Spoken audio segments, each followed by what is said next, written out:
Hello, ഇന്നത്തെ vlog എന്താണെന്നല്ലേ നിങ്ങൾ ആകാംക്ഷയോട് നോക്കിയിരിക്കുന്നത്? വേറൊന്നുമല്ല, ഈ തണുപ്പ് വരുന്നതിന് മുമ്പ് നമ്മൾ അറിഞ്ഞിരിക്കേണ്ടതും ചെയ്തിരിക്കേണ്ടതുമായിട്ടുള്ള ഒരു 5 കാര്യങ്ങളെക്കുറിച്ചാണ്.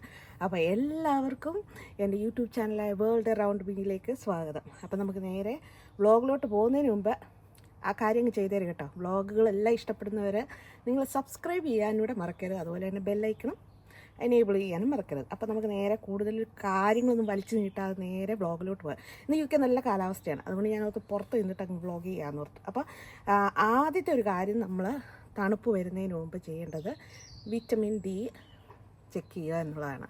നമ്മുടെ ഈ തൊലിക്ക് വെച്ചിട്ട് അത്യാവശ്യം നല്ല രീതിയിൽ വിറ്റമിൻ കിട്ടിയതേ പറ്റത്തുള്ളൂ. ഇതിനു മുമ്പ് ഞാനൊരു വിറ്റമിൻ ഡിയുടെ വ്ളോഗ് ചെയ്തിട്ടുണ്ടായിരുന്നു.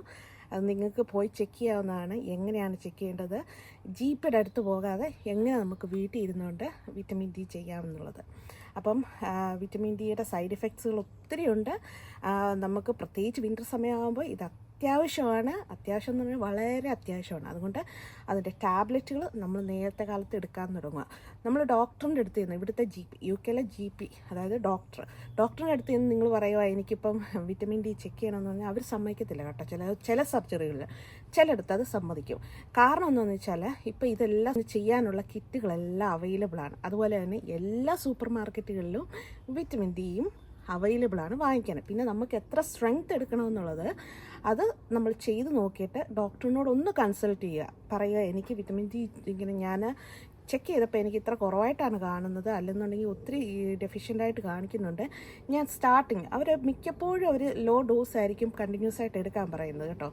ഞാനൊക്കെയാണ് എനിക്ക് നന്നായിട്ട് വിറ്റമിൻ D ഡെഫിഷ്യൻസി ഉള്ള ഒരു കൂട്ടത്തിലാണ്. അപ്പോൾ ഇവർ പറഞ്ഞ ഡോസിനെക്കാളും ഞാൻ ഇച്ചിരി കൂടെ കൂടുതലായിട്ടാണ് ഇപ്പോൾ എടുക്കുന്നത്. കാരണം എനിക്ക് അതുപോലെ ദേഹത്തുള്ള പ്രശ്നങ്ങൾ കൂടുതലായിരുന്നു.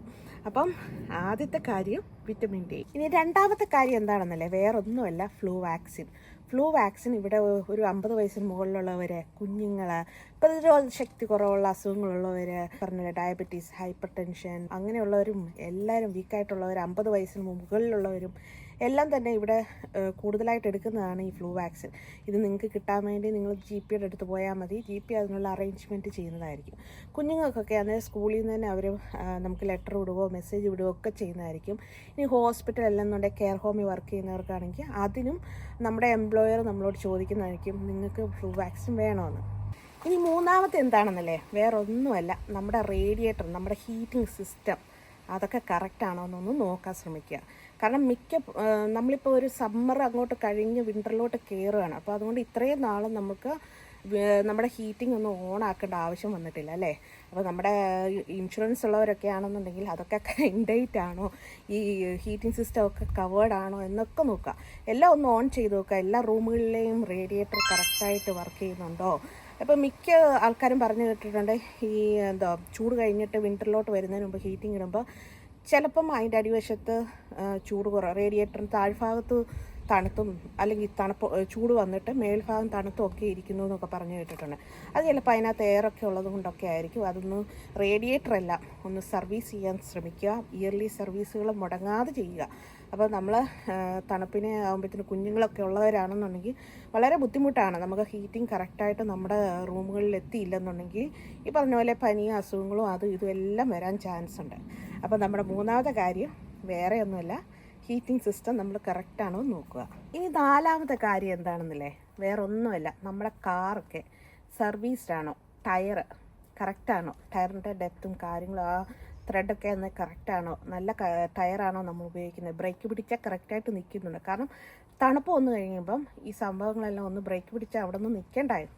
അതുകൊണ്ട് നമ്മുടെ വണ്ടി ഉള്ളവരൊക്കെയാണ് മാക്സിമം ഈ തണുപ്പ് വരുന്നതിന് മുമ്പ് നമ്മുടെ ടയർ പ്രഷർ, ടയറിൻ്റെ കാര്യങ്ങൾ, വണ്ടിയുടെ ബ്രേക്ക് വർക്കാണോ, ഇതെല്ലാം ഒന്ന് നോക്കി ചെക്ക് ചെയ്ത് വെരിഫൈ ചെയ്ത് വെക്കുക. കാരണം ഒരു ഇച്ചിരി ഒന്ന് അങ്ങോട്ടും മാറിക്കഴിഞ്ഞാൽ വലിയ ദുരന്തമാണ് ഉണ്ടാകാൻ പോകുന്നത്. ഈ ഐസൊക്കെ വീണ് കഴിഞ്ഞിട്ട് അതിൽ കൂടെ ഒക്കെ പോകുമ്പോൾ ഉള്ള പ്രശ്നം അറിയാമല്ലോ. അതുകൊണ്ട് നമ്മൾ മാക്സിമം ആ ഒരു ടൈമിന് വേണ്ടി ലാസ്റ്റ് മിനിറ്റിലേക്ക് നോക്കി നിൽക്കാതെ നേരത്തെ കാലത്തെ ഈ ഇൻഷുറൻസിൻ്റെ നമ്പറുകളും കാര്യങ്ങളും എല്ലാം റെക്കോർഡിക്കലാക്കിയിട്ട് എഴുതി വെക്കുക. അതുപോലെ തന്നെ നമ്മുടെ ബ്രേക്ക് ഡൗൺ വന്നു കഴിഞ്ഞാൽ എന്ത് ചെയ്യണം, അതിനുള്ള കാര്യങ്ങളും എല്ലാം നേരത്തെ കാലത്തെ ഇതിനെക്കുറിച്ചൊന്ന് പഠിച്ചു വെക്കുക. അപ്പോൾ നമ്മുടെ നാലാമത്തെ സംഭവം വേറൊന്നുമല്ല, നമ്മുടെ കാറും അത് സംബന്ധിച്ചിട്ടുള്ള കാര്യങ്ങളുമാണ്. ഞാൻ പുറത്ത് നിന്ന് വ്ളോഗ് ചെയ്തത് കൊണ്ട് നന്നായിട്ട് ബാക്ക്ഗ്രൗണ്ട് നോയ്സ് ഉണ്ടെന്നറിയാം. സാരമില്ല അല്ലേ, നല്ല ഗ്രീനറി ഒക്കെയാണ്. അപ്പോൾ അതിൻ്റെ ഒരു ബലത്തിലാണ് ഞാൻ നിന്നത്. അപ്പോൾ ഇനി അഞ്ചാമത്തെ കാര്യം എന്താണെന്നല്ലേ, വേറൊന്നുമില്ല. നമ്മൾ കഴിഞ്ഞ വർഷം സമ്മർ വന്നപ്പം, അല്ല കഴിഞ്ഞ വർഷമല്ല, ഈ വർഷം സമ്മർ വന്നപ്പം കുറേ കഴിഞ്ഞ വർഷത്തെ തുണികളെല്ലാം കൂടെ കെട്ടിപ്പറക്കി വെച്ചിട്ടില്ലേ, ജാക്കറ്റ്, തണുപ്പ് വീണുന്ന വിൻ്റർ വൂളുകളും അതിങ്ങനെയുള്ള കാര്യങ്ങളൊക്കെ നമ്മൾ പാക്ക് ചെയ്ത് വെച്ചിട്ടില്ലേ, അതൊക്കെ ഒന്ന് എടുക്കുക, ഒന്ന് തുറന്നു നോക്കുക. വല്ല പ്രാണികളോ എന്തെങ്കിലും ഉണ്ടോ, പൊടിയുണ്ടോ, അങ്ങനെയൊക്കെ ഒന്ന് കിട്ടും. കാരണം ഡസ്റ്റ് അലർജി ഇവിടെ ഭയങ്കരമാണ്.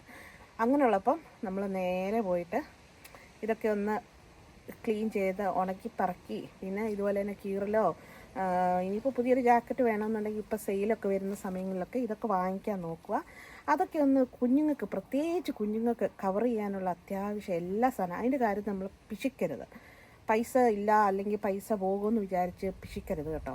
അത് കാര്യത്തിൽ ഒരു കോംപ്രമൈസ് ഇല്ലാതെ അവർക്ക് ആവശ്യമുള്ള തുണികളൊക്കെ വെച്ച് കവർ ചെയ്യാൻ നോക്കുക. അല്ലെന്നുണ്ടെങ്കിൽ നമ്മൾ തന്നെയാണ് സ്ട്രഗിൾ ചെയ്യേണ്ടത്. കുഞ്ഞുങ്ങൾക്ക് ഒരു പനിയും ഒരു ചെസ്റ്റ് ഇൻഫെക്ഷനും ഒക്കെ വന്നു കഴിഞ്ഞാൽ. അതുപോലെ തന്നെ കാർപ്പറ്റ് മാക്സിമം ക്ലീൻ ചെയ്തിടാൻ നോക്കുക. കാരണം വിൻ്ററിലൊക്കെ എന്ന് വെച്ചാൽ ഒരു കാർപ്പറ്റ് വാഷ് ചെയ്യാനൊക്കെ എന്തൊരു ബുദ്ധിമുട്ടാണെന്നറിയാം. അപ്പോൾ അതുകൊണ്ട് അത്യാവശ്യം നല്ല വെയിലുള്ള സമയങ്ങളിലൊക്കെ കാർപ്പറ്റൊക്കെ വാഷ് ചെയ്ത് നന്നായിട്ട് ഡ്രൈ ചെയ്യാൻ ശ്രമിക്കുക. കാരണം കുറേ പൊടികളും അഴുക്കുകളും ഒക്കെ പോയി കഴിയുമ്പോൾ തന്നെ ഒരു ഫ്രഷ്നെസ് നമ്മുടെ വീട്ടിൽ തന്നെ ഉണ്ടാവും.